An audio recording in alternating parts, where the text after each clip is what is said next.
Today, Precarious plays The Legend of Zelda Majora's Mask. I am the best explorer. You're welcome. Oh, World. Man. You see this? You see this right here? It only took till the beginning of the final day. We did it. The curse is now lifted! Wow, wow. Let's go meet this dude. See what his regular body looks like. It's quite handsome. Probably. I mean, he didn't look very happy as a spider. Did you talk about everything you wanted to talk about regarding Overcooked? Did you wanted to say it was It's good? just the best. Right? I think that we might find a way to play it reasonably on the stove or I'm just gonna let that hang. On the show. Another word with an S and an O sound. On the show. It's really, really fun. It's really fun. Especially... That is not a good critique. Why? It is not. That's why I want to show... I cannot describe it very well. That's kind of why I want to put it on the show, so that I can show people. Speak to this truthy man. Hey, dude. Oh, I've been saved. I thought I was going to die. See you a while back. Okay. Mm-hmm. I think that... Oh, God. Poor gullible soul. So, the mask isn't cursed, though, right? Because that would be a real dick move if you gave me a cursed mask. The Mask of Truth. What did the Sheikah tell us about the mask? You could receive this mask in Ocarina of Time, and it allows you... Yes. Oh. Cool. Oh, I can talk to the frogs now! I don't know. No, I don't think you can. Ah, I just want to talk to frogs. How? No, there's a third animal-related mask that I think is unique to the frogs. Okay. Here, let's test it out, at least. Put your mask of truthiness on. Mm-hmm. And then put that on your face. There's a dog nearby. I rather like this one. You can pick the dog up, and you should be able to hear what he's thinking. Rough. I've had it with this foolish master. Oh, what's a racing dog like me doing in a place like this? Oh, how I miss the ranch. Do you want to go to the ranch, puppy dog? I'll take you. Let's go to the ranch. Okay, we'll go together. Because it's a racing dog. It's a racing dog. You know what? This is more important than any other thing we could possibly be doing right now. Go back to Clocktown using the Song of Soaring. Okay. Please hold. Needs ocarina. Overcooked is a great co-op game because it all but requires you to actually play it cooperatively. Yes. It's very dissimilar to a huge number of co-op games I've played in my life where you are essentially just playing adjacent to other people. Yes, you don't understand. You don't... If you think you understand, you might not actually understand. Because let me tell you, I have been leaning on this poor soul Rosma to get through wonderful co-op experiences for a long time. And this is the first game in a long time that made me feel like you would be dead without me, you fool. You know? Or at the very least, we could not do this without each other. Let's put a pin in that. Except for maybe parts of Portal 2. Uh-huh. But that might just be because you need an extra body around. I want to know what has been up with this dog. Yes, I know. We gotta hold this guy. Where is he?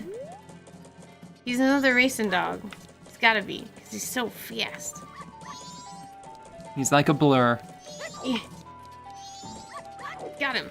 Nope. Nope. There. Where'd that Deku grow? When I see his face, I get all riled up. Where'd that Deku grow? And that's it. Throw him in a pond. No, we're gonna go running together. Do, do, do, do, do, do, do, do, do, do. Because the world's about to end. Oh, might as well have fun. I thought he'd like it. I didn't throw him in a pond to spite. To spite him. Yes, Look. I love Overcooked. The thing that I take the most consolation in out of this entire experience is that dog is standing at the base of where the moon hits. Okay? Fuck that dog. Yeah, he's a little grumpy. Little grumpy guy. And that's a way to phrase it.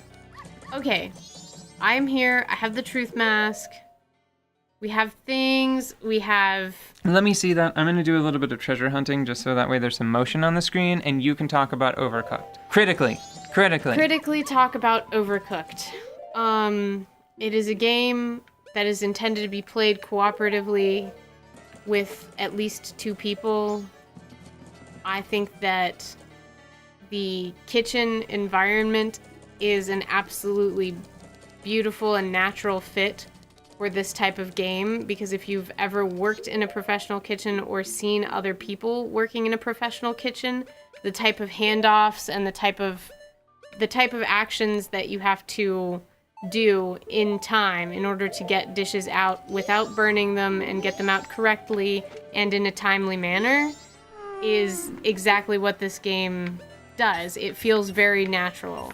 Having to cooperate in a kitchen environment out in meat space over here feels the same. Meat space over here. Yeah. It feels the same as having to cooperate in the fictitious kitchen environment in that game. And I love it because I love cooking, but it's hard to explain what I love about cooking to people, and this game covers it. What I love about cooking is that feeling of keeping the plates spinning and cooking quickly like that. I think that it is super fun. Probably because it's not my line of work. That's probably why I think it's super fun, but it is super fun for me. Minor renewable treasure. I see. Oh, yeah. All right. I think it comes back. Go put that to the bank. I will before we're done today. So, the thing that I love the environment. It's something that I have a natural affinity for because it's something that I already enjoy out here in the world, and I think that they capture the energy of having to pass plates back and forth and the timing necessary to produce good meals. I think that that's wonderful. So, number 1, cooking, smart way to go, captured the feeling of actually having to cooperate on putting out food for people. It didn't work. So that makes me happy. The second thing that makes me happy is, apart from the setting, you must cooperate. You cannot proceed further you cannot succeed without the help of a partner. If you're playing in co-op. We don't actually know if you can play. Well, theoretically, you can split the keyboard between 2 control schemes. So if you were feeling really ambidextrous and had a lot of time on your hands, you could spend some time learning how to play both sides. But that's not what is intended, right? Well, can one chef play the game at all? We didn't even bother to check. I don't know. I haven't checked. I guess we'll have to check now. But I don't care. That's how good this is. And outside of the setting, the mechanics of cooperation are fantastic because it's not like everybody hanging out together and going in the same direction. It is much more in-depth than that. You absolutely depend on each other in order to do things. Give a practical example. How do you make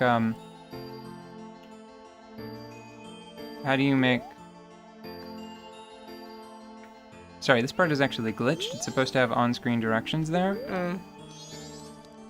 It's very peculiar. How do you make... Alright, so from start to finish, you've got 2 lobes, ingredients on one side, the skillet is on the other, as are the plates. That's also where the delivery point is. Mm-hmm. But the sink is back over where the ingredients are on the far side of the conveyor counter. Yeah, so you have to pass So prepped and give me an example. Give me a practical example from start to finish of two people making like a burger, a stegosaurus. the Stegosaurus burger. Yeah, and explain the stegosaurus. I will explain the Stegosaurus. Anyways, so you, in a particular map, have to prep burgers, and it's divided. There's a conveyor belt. The conveyor belt goes across the room and empties into a trash can, which wastes food, and we hate that. It's bad. So, if you have your ingredients and your dirty dishes on one side, well, your sink for washing dirty dishes on one side, and then the delivery and the cooking area and the prep area on the other side, it is completely dependent on you being able to pass ingredients to your partner and them being able to pass back dirty dishes at the same time and trade that in a timely manner, because you have to understand that as the ingredients cook, certain ingredients take a certain time to cook. So for example, with a burger, you have to prep a patty, get it out first, and make sure that that's out first. Then you have to make sure that you have a burger on a plate to receive the patty. It doesn't necessarily have to work that way specifically. You can put the ingredients on in a different order, but that's not the point. The point is that you have to keep going back and forth, and then dirty dishes come back, and if you don't have a plate to serve the food on, you know, it's game over. So you have to make sure that that plate gets back to the other side of the kitchen so that one person can be washing while the other person is cooking and serving up the food. Same thing with chopped ingredients and toppings. They go on this burger, and that's just one of the things. There are burgers, pizzas, burritos, you know, simple stuff, but it's the back and forth with that, and having the map divided in several cases, or just having choke points. There are intentional traps where they give you too much to deal with, and if you don't identify those places where you are losing as a team, like walking over each other and wasting time along those lines, you lose. You don't get enough stars to complete the map. It wasn't, or well, you don't get stars for completing the map. Whatever. And you need stars to unlock additional maps, which is the problem. Yeah, so you don't get to progress. Yeah, you don't get enough points to get enough stars to unlock new maps. And really it's also quickly. worth just an example. There was a point where we realized that they gave us 4 skillets, but the 4th one really was a trap. If you just try and keep 3 of them going, then you'll succeed much more easily. Yes, and so there are traps like that. There are lovely things like that. I say lovely when they're hurdles, but they're lovely hurdles. They are very practical. Very picturesque hurdles. Yes, they're nice, shiny hurdles. And the thing is that the other wonderful thing about this game is that it's not just being cooperative. You have to focus on your tasks so much that you end up having to communicate constantly. And it sounds like the noises and scramble of working in a kitchen when you're doing it right. Like Rasmus said a second ago, he was talking about the Stegosaurus. Well, we had to come up with shorthand for all of the different permutations of burger, because there's a plain Jane burger, there's a beef on a bun, which is an incomplete burger with toppings. There is... That needs additional toppings. Yeah, that needs additional toppings. And there is the Works, which would have all of the available toppings on it. Then there's the Stegosaurus, which is a burger with just lettuce, and a burger patty on it. So... Hey now. Hey, look at that. I phased through that heart piece. That wasn't cool. So, have you said enough about... I will never be able to say enough about it because it is so good, and anyone who's really interested in having a genuine cooperative experience with one of their friends to play a game where you depend on each other. Don't worry, I just thought of one more, so if you want to keep talking, I'm going to go see what the Snuffleupagus mask does. Oh, yeah. Specifically, because we're right here, you know? Yeah, we are right here. Okay, if you want to know what it's like to have to depend on somebody to communicate well, that is a good one. Ew, I don't love how that looks. It reminds me of his nemesis. What was I saying before? You were just talking about Overcooked and how it's a good experience, and we were talking about how we had to come up with jargon. Oh, yeah. Like in-kitchen jargon. Because you have to understand that the movement in this kitchen environment is very short and quick. It's little things, tiny things. You chop something up very quickly. You, in some cases, kick rodents out of your way and keep them from stealing your ingredients. You have to do lots of small, quick, efficient motions within the kitchen environment, and you have to focus on them. And you cannot keep an eye on everything that's going on screen at all times and still do a good job of not setting the kitchen on fire and things like that.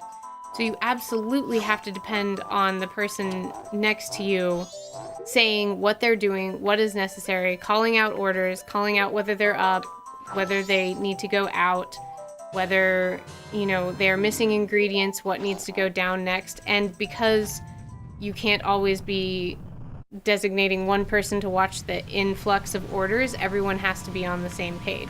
I've only played it with the two of us so far, and I honestly think that it's going to be maybe difficult to find other people that I communicate with as well to play it with and have this much fun. But because we're so used to talking to each other so much, I mean, we've got how many hours of this show? It was just wonderful, because whenever the communication would break down, that would make us lose a map, you know, and we could see that. And another wonderful thing is that whenever you screw up, you can see why you screwed up. It's a fun puzzle trying to figure out the little bit that you can shave off to make it just efficient enough to get like all 3 stars. It's just so wonderful.